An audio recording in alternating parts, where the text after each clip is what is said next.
conspiracies, lost treasure lore, historical events, the paranormal, mysteries, and world topics. These are topics that have always intrigued my interest, and I love digging, looking for facts, possible new clues, or information. I could sit and watch shows and listen to podcasts on these topics for hours. Let's dig into these ourselves, uncover truths and theories to some of the world's questions. Together, let's search for answers. You've entered Searching for Answers with Ryan.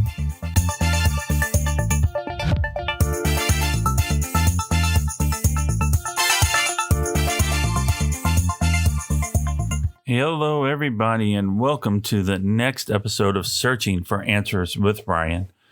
Now, today's episode, we're going to talk about something I think is actually kind of interesting. I've been doing a little bit of research, and I've been watching this show for years.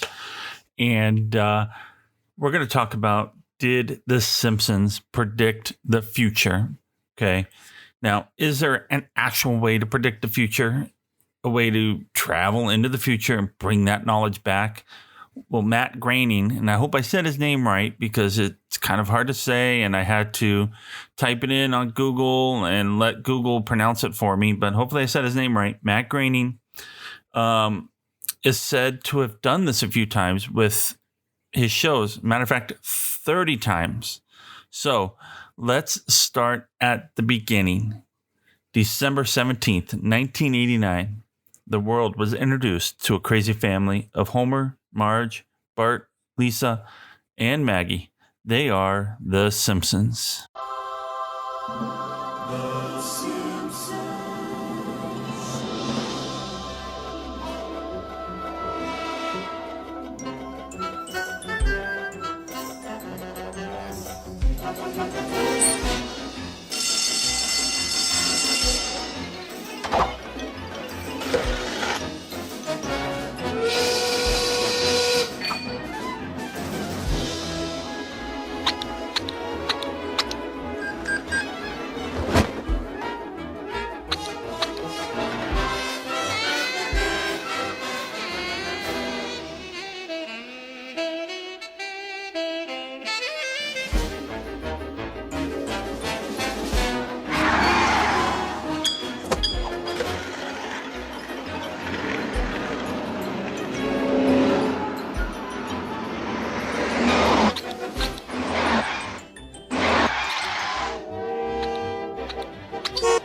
I've always loved that intro of that show, and I find myself whistling it all the time while I'm at work and, wherever.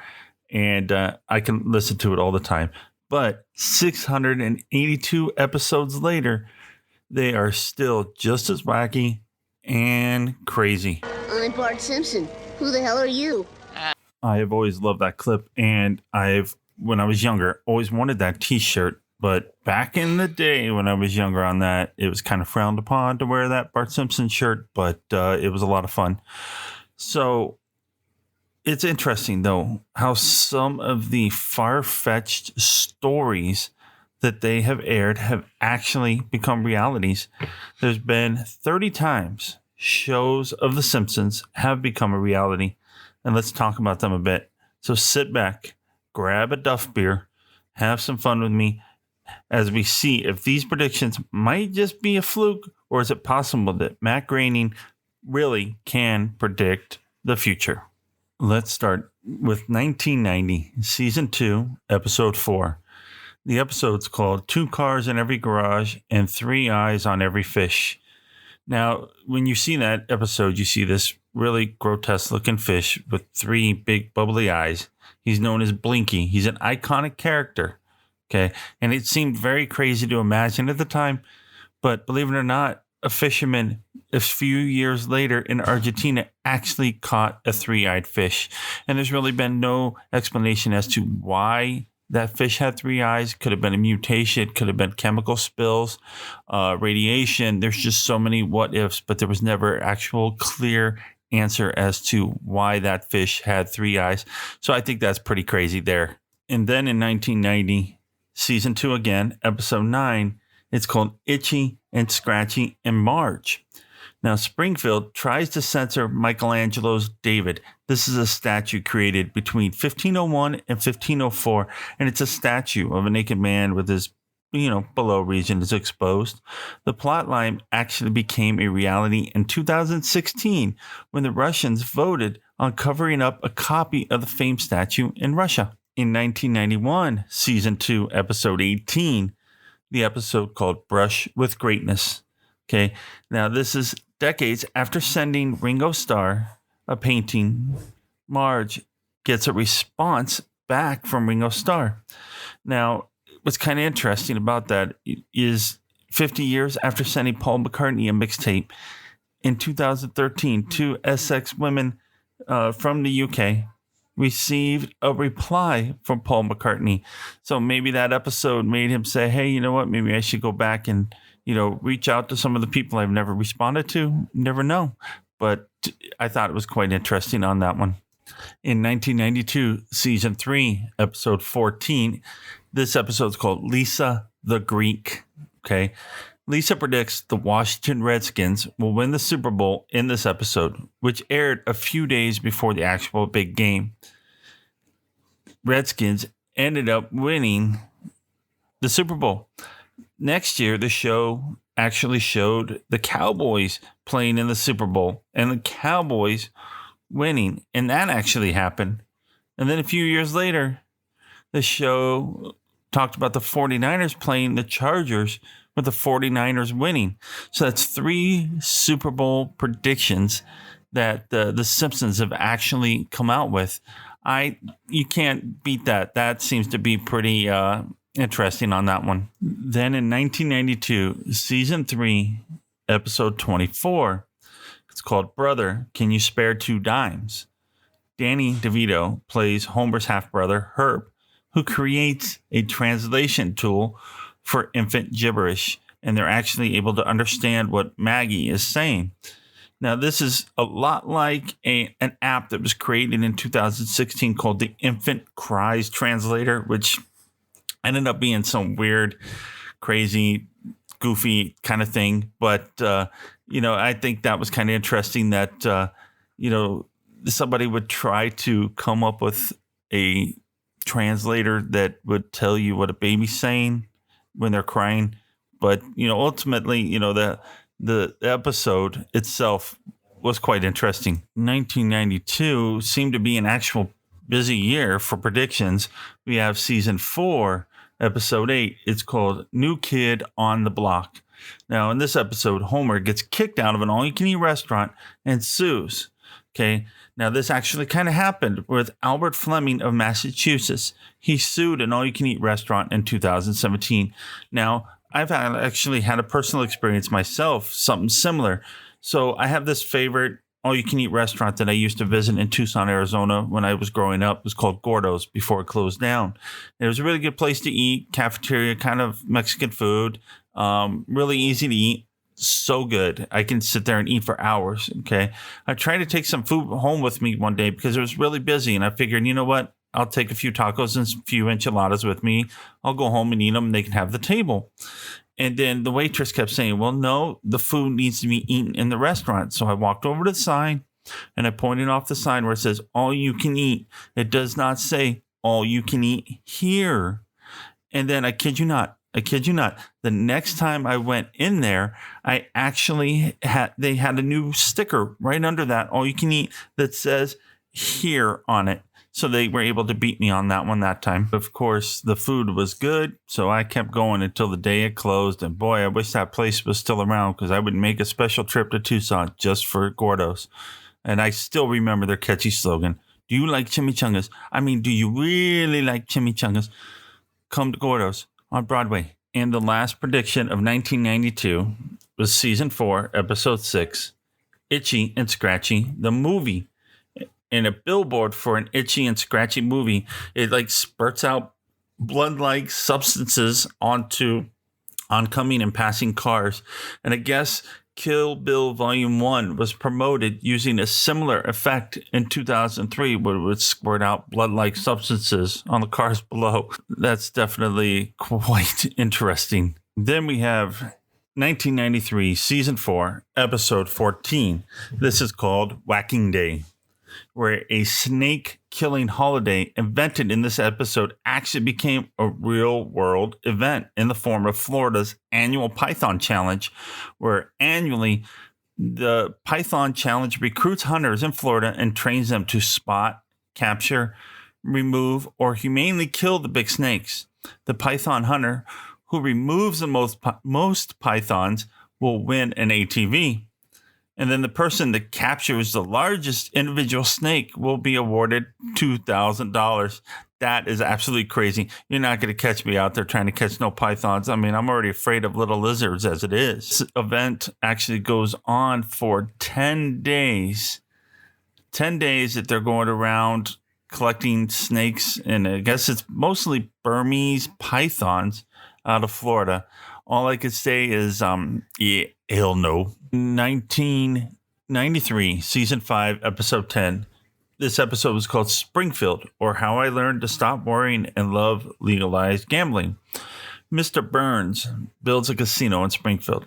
He has an act, Gunter and Ernst, which is a clear takeoff of Siegfried and Roy. And in the show, Anastasia, the white tiger in the show, attacks the duo. Now, in 2003, as a matter of fact, it was on Roy Horn's birthday, October 3rd, 2003, a 7-year-old white tiger named Monocore attacked Horn. As part of the act, but veering off script, Horn held his microphone to Monocore's mouth and told him, "Say hello to the audience." Monocore responded by biting Horn's sleeve. Horn swatted the tiger and barked, "Release." Suffering from dizziness, Horn tripped and fell on his back, and Monocore moved to stand over him. As standby trainers rushed from offstage to assist, Monocore bit into Horn's neck, dragging him off stage. They were finally able to get Horn released from the tiger by spraying CO2 fire extinguisher canisters as a last resort. So the attack actually severed Horn's spine, drained his blood, and severely injured other parts of his body, permanently impairing his motor and verbal abilities. And then he had a stroke either before or after Monocore dragged him off stage. Now, while being taken to the hospital, Horn stated, "Monocore is a great cat. Make sure no harm comes to Monocore." And he actually says that he believes that Monocore saved his life by trying to drag him to safety after he had a stroke. So you've got to admit, as crazy as that sounds, but then the episode airing before this happens, that for me, I don't know, that is absolutely nuts. In 1994, Season 5, Episode 15, this one's called Deep Space Homer. NASA actually sends a random person into space, which ends up being Homer Simpson. Now, in 2013, the United Kingdom did something similar to where they sent a non-astronaut into space. And UK really does not even have a space program, so it was more so of developing the tourism part of the space program that they were trying to build. In 1994, Season 5, Episode 19, it's called Sweet Seymour Skinner's Badass Song. Okay, and when I say badass, there was like a lot of S's, so I'm trying to make that sound. But anyways, Lunch Lady Doris is shown using assorted horse parts, now with more testicles in her cooking. Now, this could predict Europe's 2013 horse meat scandal, where luckily no testicles were involved in that one. But in the 2013 horse meat scandal was a food industry scandal in parts of Europe in which foods advertised as containing beef were found to contain undeclared or improperly declared horse meat, such as 100% of the meat content in some cases. A smaller number of products also contained undeclared meats, such as pork. The issue became to light on January 15th, 2013, when it was reported that horse DNA had been discovered in frozen beef burgers sold in several Irish and British supermarkets. Then the analysis stated 23 out of 27 samples of beef burgers also contained pig DNA, and pork is a taboo food in the Muslim and Jewish communities.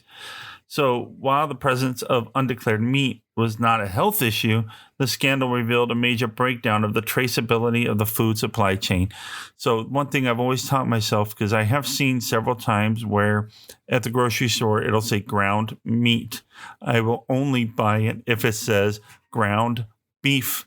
So that's pretty gross, but the fact that they were able to predict something like that's pretty scary. And the last prediction for 1994 was season 6, episode 8. This is called Lisa on Ice. Dolph, the bully, writes a memo saying, beat up Martin on the old Apple digital assistant called Newton, only for it to be translated by the glitchy technology to say, eat up Martha. This was a dig which actually inspired Apple to improve its iPhone keyboards, because the keyboards would translate things, and when you would type certain words in, it would completely be messed up and have no meaning at all.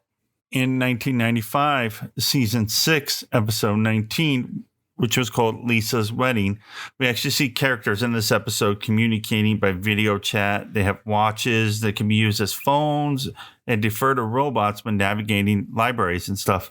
And it kind of sounds like today's reality when, we have FaceTime, Skype, Google Hangout, all those different platforms where we could sit there and communicate digitally and still see each other. That was interesting that they were able to put that much into it, which technology now today is straight up right along with that. In 1997, season 9, episode 1 is called The City of New York vs. Homer Simpson.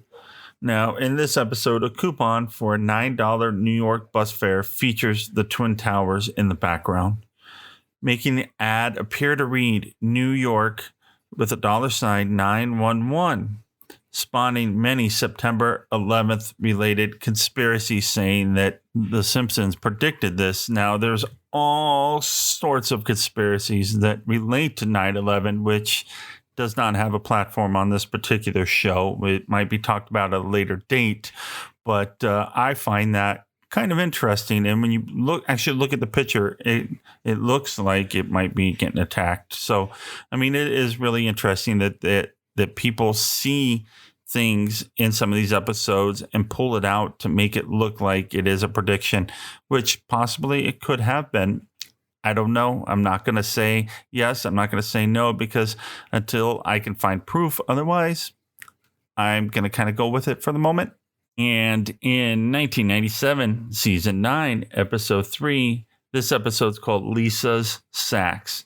Marge offers to read a book called Curious George and the Ebola virus to Bart, in this episode. And this episode aired several years before the virus really became known to America.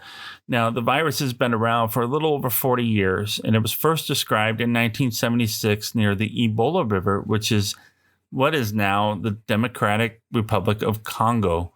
And since then, it's emerged periodically and affected people in African countries, but then there have been a few cases where it's been found abroad.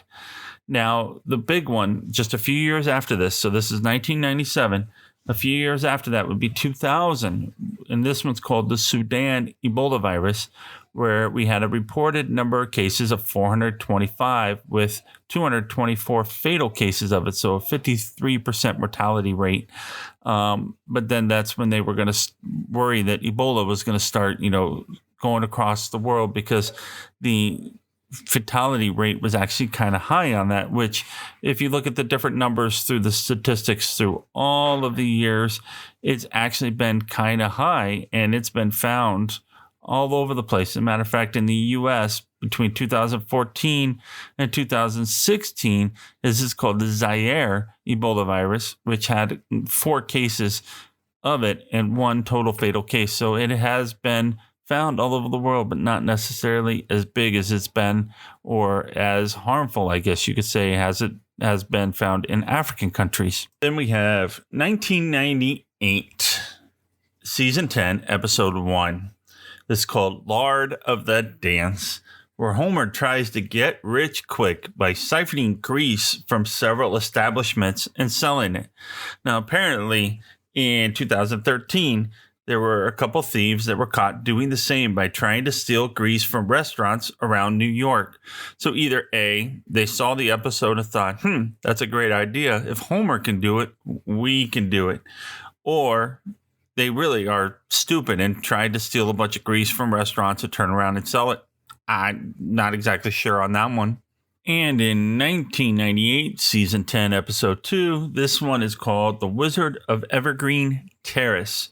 Now, in this episode, Homer writes an equation on a blackboard that ends up predicting the Higgs boson particle mass that, despite being first predicted in 1964, wasn't actually proven until 2013. This is also known as the God particle. Now, I am not a physicist in any way, and I tried looking up this Higgs boson thing, and I'm telling you, all it did was hurt my brain.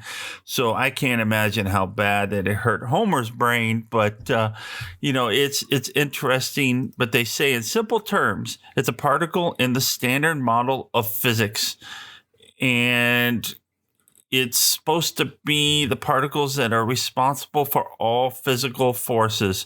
Other bosons are called photons and stuff like that. And I don't know. I can't even begin to figure out exactly how to explain that one. Also in 1998, season 10, episode 5, this one's called When You Wish Upon a Star.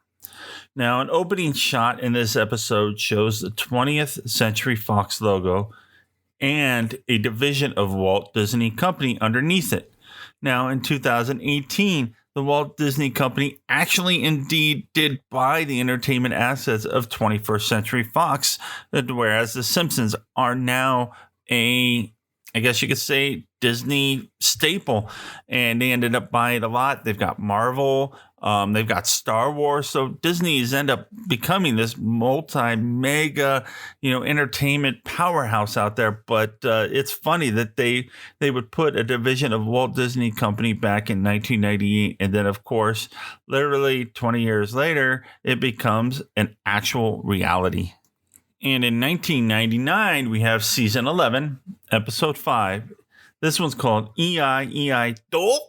I love it when Homer says that. That's just funny. So Homer tries his hand at farming using nuclear materials from his job and creates a tomato tobacco mutant hybrid called Tomacco.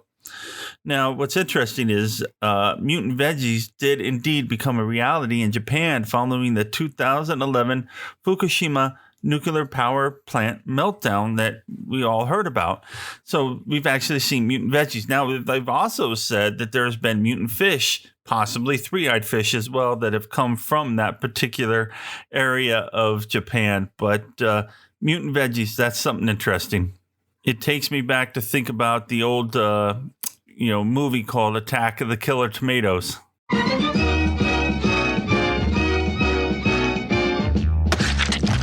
Attack of the Killer Tomatoes. Attack of the Killer Tomatoes. They'll beat you, bash you, squish you, mash you, chew you up for brunch, and finish you off for dinner or lunch. They're marching down the halls. They're crawling up the walls. They're gooey, gushy, squishy, mushy, rotten to the core. They're standing outside your door.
In 2001, we have season 12, episode 15. It's called Hungry, Hungry Homer.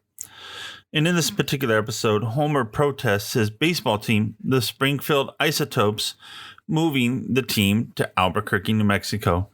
Now, a minor league team actually relocated to New Mexico not long after the episode aired, and they voted to change their name to the Albuquerque Isotopes in honor of the Simpsons. Now, that might not necessarily be a prediction of the future, but I thought that was pretty neat that the Isotopes actually became a legit baseball team. In 2002, we have season 13, episode 22. Papa's got a brand new badge. And in this particular episode, you've got a criminal named Fat Tony. And he glues cotton balls to ferrets and sells them as toy poodles.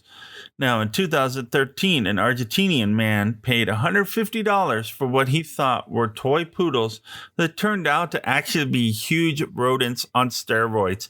Now, I've seen the pictures of these. You might want to check it out. It's actually kind of interesting.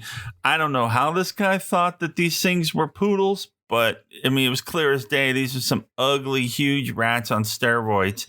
But, I don't know if the person that was selling them as poodles ever saw this episode and thought, these are big enough and ugly enough to look like baby poodles. Maybe I could sell them to some schmuck that thinks that they actually are poodles. And, of course, this Argentinian man paid $150. Now, I don't know if he bought a whole bunch of them or if he bought one. It really doesn't say. But the fact that he bought something that he thought was a poodle that ended up being a rat is just hilarious in my book. And then we have in 2008, season 20, episode 4. This is the Treehouse of Horror 19. Okay. Homer's vote for Barack Obama turns out to be one for John McCain when a voting machine glitches in this episode. Now, we've actually had this happen to us in the United States, and this episode aired 4 years before a Pennsylvania voting machine was found to be doing the same during the actual election.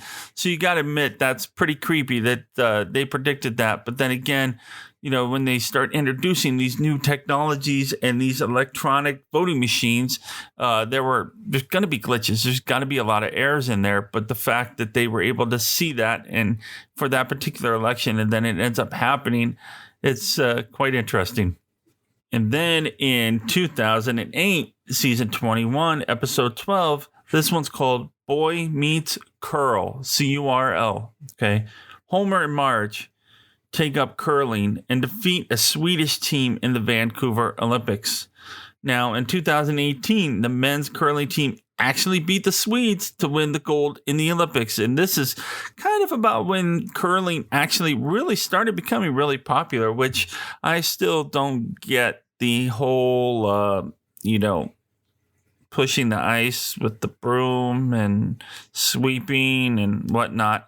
I don't get it, but it's kind of interesting to watch because it takes a lot of skill and you got to be in really good shape to keep pushing that broom as fast as you do. But, it is funny, but I do watch the curling stuff but no, I'm never going to try because I'm going to be that guy that, breaks my tailbone in my back and possibly my head slipping on the ice the first time I step on it. In 2010, season 22, episode 1, this is called Elementary School Musical, where Milhouse actually predicts that Bengt Holmstrom will win the Nobel Prize in Economics, which he actually did in 2016 along with Oliver Hart. So that's kind of interesting. That's a prediction, if I say. Also in 2012, season 23, episode 10, this one's called Politically Inept with Homer Simpson. Homer reads a news ticker that says Europe puts Greece on eBay. So basically, Europe is selling Greece because they owe him money. Well, in 2019, Greece actually became the first developed nation to default on an IMF loan repayment. Now, the IMF loan is called the International Monetary Fund. The IMF is an organization of 189 countries working to foster global monetary cooperation, secure financial stability, facilitate trade, and reduce poverty throughout the world. And they basically loan these countries money so that they can continue to grow their economies. Well, Greece ended up defaulting on their payments to the IMF, which in turn made that prediction or that episode an actual reality. In 2012, season 23, episode 22, this one's called Lisa Goes Gaga, where Lady Gaga plays herself in this episode performing Poker Face in Springfield with choreography very similar to her 2017 Super Bowl performance. And if you remember that performance, she comes rappelling down from the ceiling by rope or whatnot, does her performance. It just so happens that that particular episode had the same type of choreography and the same kind of entrance. In 2014, season 25, we had You Don't Have to Like the Referee. Now, I forgot to write down what episode this was, but I think it was right about the middle of the season, where Homer is asked to be a World Cup referee due to the FIFA organization having a shortage from massive corruption. Though he gets the temptation, he decides to call the big game fairly, leading to Germany winning the World Cup. Now, this is very similar to what happened to FIFA officials in 2015. 1 year later. And the fun part is Germany ended up winning the World Cup that year. Now, if you remember the whole FIFA thing where basically, the referees were taking bribes and they were not calling the game as they should. And of course, there was all this scandal and corruption that was going on with that. And I think it's just crazy. 1 year difference that this actually happened. And then, of course, they predicted that Germany will win the World Cup, and they did. That's definitely a prediction in my book. And my last prediction that I found, which would be the 30th prediction, season 29, episode 1, called The Simpsons, where the Simpsons are dressed in period garb, watch as a dragon burns down their village, which is very similar to the fiery destruction of King's Landing in one of the final episodes of Game of Thrones. Now, I don't know if that's necessarily a big prediction or not, but I thought it was pretty interesting. And of course, I did like the Game of Thrones, binge watched that a couple times, actually. Still don't get the ending because I don't agree with the ending. But, that's, I don't know, that's kind of interesting.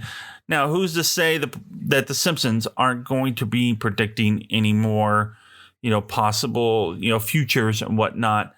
But, is it possible to tell the future? I mean, there are people that say they have the ability, they're able to read tarot cards and, that have channeling powers with a paranormal universe and whatnot. But no other TV show has had this many or more shows that actually have become a reality. Yes, you look at Star Trek and some of the technologies they had that wasn't necessarily predicting the future. I would say there's a few of them. But The Simpsons, 30 times they've had a show that's become a reality one way or another. Now, is time travel possible? It could very well be. I mean, again, it's something that I've never been able to debunk, and I've never been able to say it is or it isn't. So that's going to be probably a good show for another day. But I've learned never to discredit anything until I find proof. But it could be mere coincidence that some of these things aligned with reality that has come to. But you got to admit, it's definitely strange. Well, that's it for the show today. I want to thank you for tuning in for another episode of Searching for Answers with Ryan. Please make sure to download my app on Google Play and in iTunes. We can be found on Spotify and any place that podcasts play. Please make sure you check out my Facebook page, Searching for Answers with Ryan. And you can even find us on YouTube as well. I look forward to bringing you some more shows and wish you all to be safe and take care of each other out there.